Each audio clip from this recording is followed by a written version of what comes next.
गरीब मेहनती मानुष आप लोग हमको हम लोगों को विधानसभा से पार्लियामेंट से पंचायत से জোর করে চুরি করে লুট করে হাঁটিয়ে দিতে পারবেন, কিন্তু আপনারা আমাদেরকে রাস্তা থেকে হাঁটাতে পারবেন না। এই রাস্তাতে থেকে গরিব মেহনতি মানুষ, বিভিন্ন সম্প্রদায়, বিভিন্ন ধর্ম, বিভিন্ন ভাষা, তাদেরকে তাদের শেকড়ের সঙ্গে রাখা, তাদের সংস্কৃতির সঙ্গে রাখা, তাদের নিজস্ব ধর্মাচরণ, তাদের নিজস্ব বেঁচে থাকার বুনিয়াদী বিষয়গুলোর সঙ্গে রাখার দায়িত্ব লাল ঝান্ডা নেবেন। সব মৃত মানুষের নাম বাদ গেলে আতঙ্ক হওয়ার কথা নয়, তাই তৃণমূল আর বিজেপির আতঙ্ক হবে। আমরা প্রথম থেকে বলেছি ইলেকশন কমিশনকে এবং সরকারকেও, রাজনৈতিক দলগুলোকেও, এসআইআরকে ঘিরে কোনো ভয় আতঙ্ক ছড়াবেন না। বিএলও ভোটার এই যে মৃত হলো, অসুস্থ হলো, তার কারণ হচ্ছে আতঙ্ক এবং ভয়ের জন্য। মিডিয়াকেও বলেছিলাম এবং এখনও বলছি, লিস্ট যখন বেরোবে আমরা ইতিমধ্যে অ্যাপ তৈরি করে রেখেছি, সহায়তা কেন্দ্র করে রেখেছি, অনলাইন অ্যারেঞ্জমেন্ট করে রেখেছি। আমরা আজ রাতের মধ্যেই অ্যানালিসিস করে দেখব যা মৃত মানুষের তালিকা আছে তার সঙ্গে মিলছে কিনা, ম্যাপিং আমরা করব। আর যদি কোনো মৃত মানুষের নাম বাদ যায় সেগুলো আমরা আপত্তি করব। তো কোনো জীবন্ত মানুষের যদি নাম বাদ যায় তাহলে তাদের সহায়তা করব। আমরা আইনজীবীদের রেডি রেখেছি এবং তাদের ফর্ম ফিল আপ করা হবে, শুনানি পর্যন্ত তাদের সঙ্গে আমরা থাকব।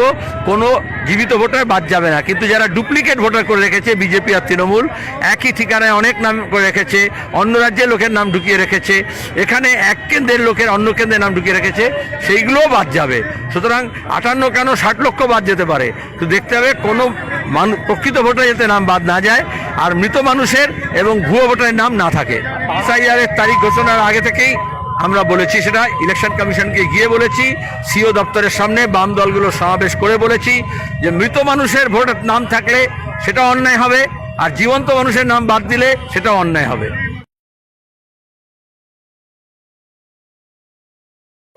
শান্তনু ঠাকুরের কার্ড কোনো কাজে লাগবে না, কারণ শান্তনু ঠাকুরের কার্ড নিয়ে এই মতুয়া সম্প্রদায়ের মানুষ মহারাষ্ট্রে গ্রেপ্তারও হয়েছে। আবার আমরা দেখেছি উদ্বাস্তু মানুষকে বিজেপি উড়িষ্যায় কীরকম তাদের ঘর ছাড়া করেছে। আমরা এখন দেখছি বিহারে কীরকম এসআইআর হয়ে গেছে, ভোট হয়ে গেছে, বুলডোজার দিয়ে বস্তি উচ্ছেদ করছে না গ্রাম শহরে উত্তর ভারতে। আসামে দেখিনি চরের মানুষকে কিরম উৎখাত করেছে বুলডোজার দিয়ে।